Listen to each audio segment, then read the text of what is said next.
ایک جملہ کہہ کے لوگ سائڈ پہ ہو جاتے ہیں، بندہ بیچارہ ساری رات تڑپتا رہتا ہے۔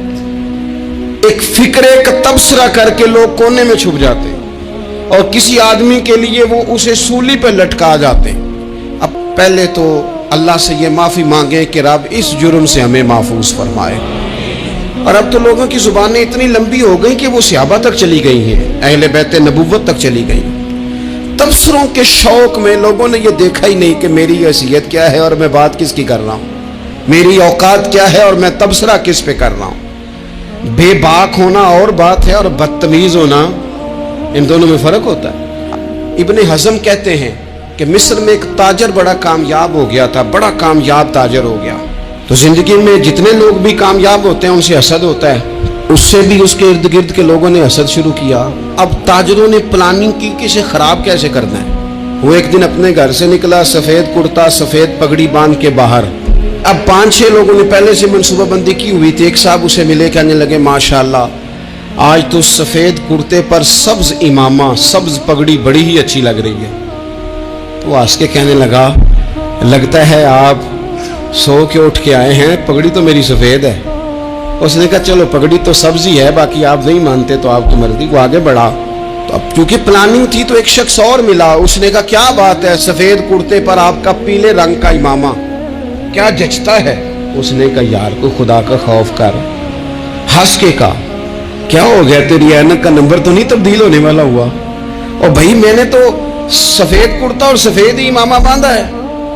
اب 2-3 لوگوں کی دفعہ تو وہ مسکرایا، لیکن وہ ڈھیر سارے لوگوں نے منصوبہ بندی کی تھی۔ وہ جب چوتھے کے پاس گیا تو اس نے بھی کہا کہ کیا بات ہے سفید کرتے پر پیلے رنگ کے امامے کی۔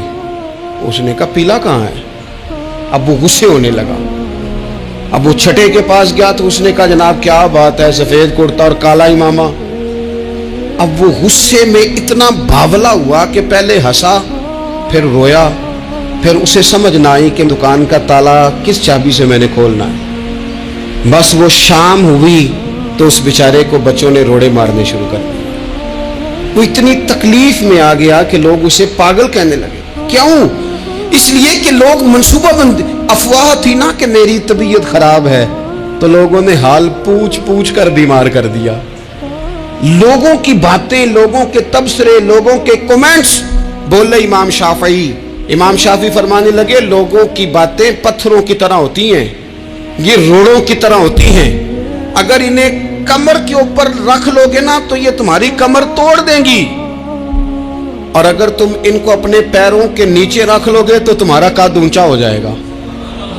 بس دنیا میں وہ لوگ پریشان ہوتے ہیں جو لوگوں کی باتوں کو کندھوں پر سوار کر لیتے ہیں، جو پیروں کے نیچے رکھے، جو پاؤں کے نیچے رکھے ان کا قد۔ وہ پرانے زمانے میں نا عارف رومی رحمۃ اللہ علیہ فرماتے کہ ایک بیل گائے گر گئی تھی کنویں کے اندر، تو اب وہ لوگ اس کو نکال تو نہیں سکتے تھے، تو انہوں نے اس طرح کیا کہ مٹی ڈالنی شروع کر دی کہ اب بدبو آئے گی، پریشانی ہوگی، تو اس کو بند کر دیتے ہیں اندر ہی کنویں کو، کنواں نئی جگہ پہ کھود لیتے ہیں۔ انہوں نے جب اس کے اندر مٹی ڈالی نا تو وہ گائیں جو تھی وہ مٹی جھاڑ کے تو مٹی کے اوپر آ گئی۔ انہوں نے پھر مٹی ڈالی تو وہ تھوڑی اور اوپر آ گئی، اور مٹی ڈالی تو اور وہ مٹی ڈالتے گئے اور گائیں وہاں سے کنویں سے باہر آ گئی۔ لوگوں نے دفن کرنا چاہا، وہ باہر نکل آئی۔ اور میرے بھائی لوگ بھی اپنی باتوں میں دفن کرنا چاہتے ہیں، لیکن یاد رکھنا جو چمکنے والے تھے وہ چمکتے ہی رہے، جن کو اللہ نے عزت دی تھی ان کی گھٹائی کوئی نہیں سکا۔ یہاں تو میں نے یہ دیکھا ہے اس معاشرے میں کہ جھوٹے سے جھوٹا آدمی، اس کے بھی فالوور ہوتے ہیں، دغے باز سے دغے باز بندہ، اس کے بھی گویوں کے فالوور، اداکاروں کے فالوور، فلانے کے فالوور۔ اس کا یہ تو بھئی انسان کا مزاج ہے، ہر بندہ کانوں کا کچا ہے، کوئی تھوڑا زیادہ کچا ہے، کوئی تھوڑا کم کچا ہے، تو باتیں تو ہوگی، لوگ منہ میں زبان رکھتے ہیں تو گفتگو تو کریں گے۔ اب یہ اثر لینے والے پہ ہے کہ وہ اس کا اثر کس طرح کا لیتا ہے۔ ہمارے ہاں بڑے بڑے سمجھدار لوگ نفسیاتی ہو جاتے ہیں، بڑی بڑی سمجھدار خواتین نفسیاتی ہو جاتی ہیں، میری ساس باتیں کرتی ہے، میری نند باتیں کرتی ہے، مجھے فلانا باتیں کرتا ہے، مجھے فلانا۔ بھائی باتیں، جس کے منہ میں زبان ہے اس نے بات تو کرنی ہے۔ اب آپ نے کیوں یہ دعویٰ کر لیا ہے کہ آپ اتنے اونچے چلے جائیں کہ آپ کو بات ہی کوئی نہ کرے؟ کیا حرج ہے اس میں؟ اگر کوئی آپ کو بات کر دے تو کیا ہے، ہم کسی نے کر لی تو پھر کیا ہوا؟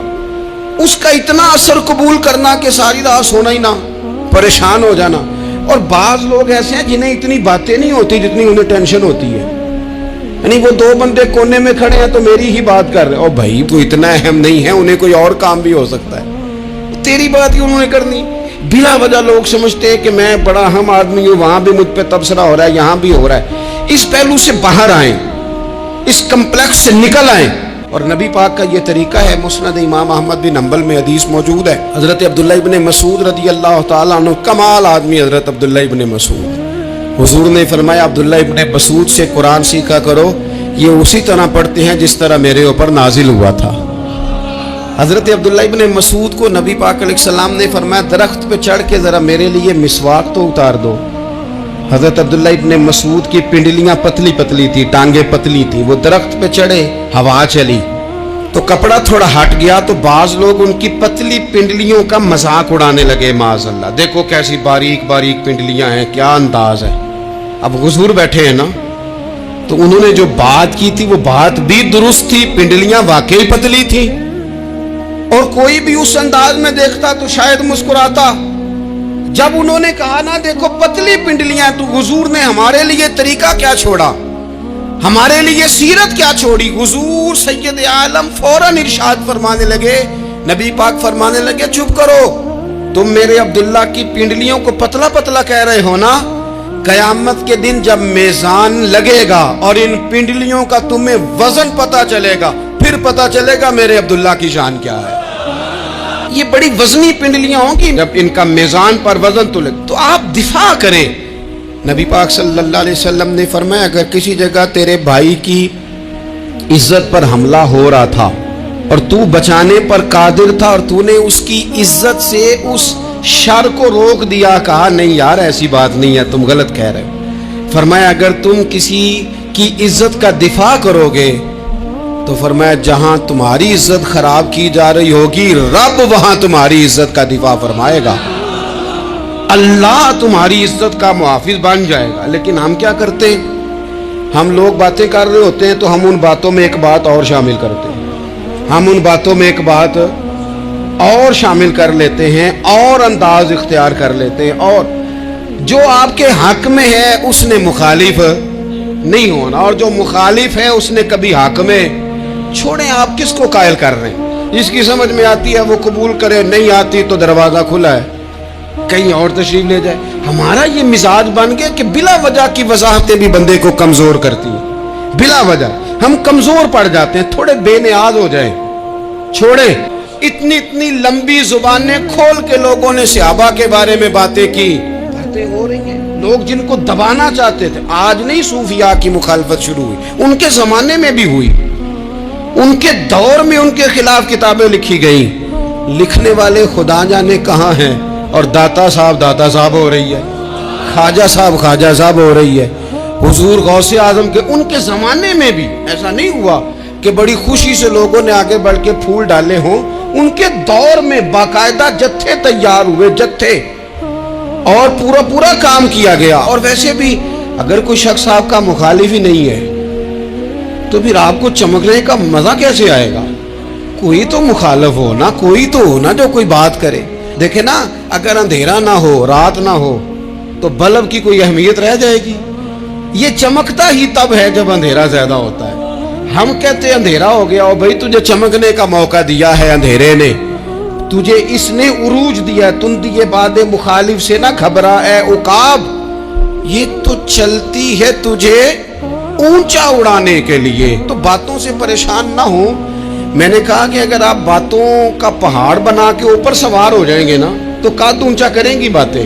جو بندہ ڈسکس ہونے لگ جاتا ہے وہی تو مشہور ہوتا ہے, اسی کی تو بات ہوتی ہے. دیکھیں کیا ہوتا تھا بھلا مکے میں, کوئی بندہ باہر سے آتا تو ابو جال اسے کھڑا کر کے کہتا حضور کے پاس نہ جانا, تو کہتا پتہ تو کروں بھلا نبی پاک کے پاس کیا ہے, پتہ تو کروں بھلا حضور کے پاس کیا ہے. تو جن سے تعارف نہیں ہونا تھا وہ بھی تعارف کرا رہے تھے رسول پاک کا.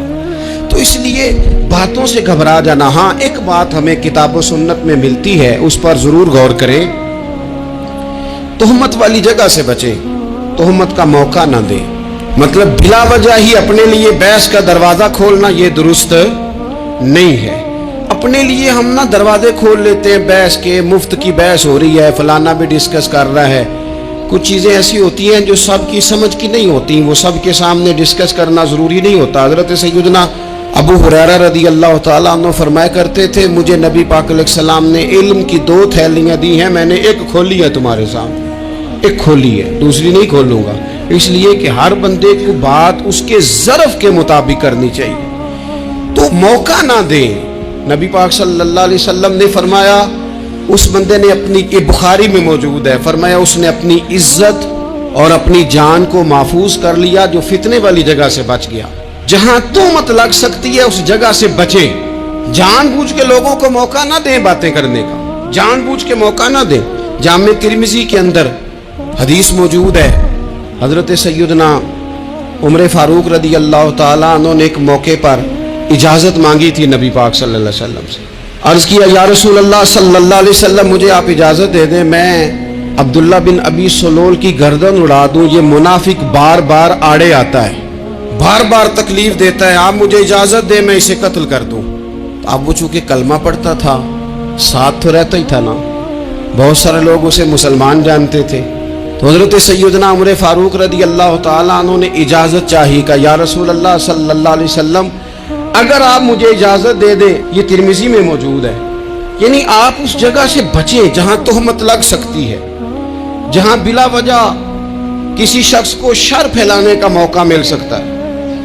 یا رسول اللہ مجھے اجازت دے میں عبداللہ بن ابی سلول کی گردن اڑا دوں، تو نبی پاک صلی اللہ علیہ وسلم نے فرمایا کہ عمر اگر میں تمہیں ایسا کرنے کی اجازت دوں گا تو لوگ کہیں گے کہ وہ اپنے قریبیوں کو انہوں نے مروانا شروع کر دیا ہے، ساتھ والوں کو مروانا شروع، لوگ تو اسے مسلمان سمجھتے ہیں، تہمت والی جگہ سے۔ بلکہ بخاری شریف میں اسی طرز کا ایک اور پیغام بھی ہمارے لیے موجود ہے۔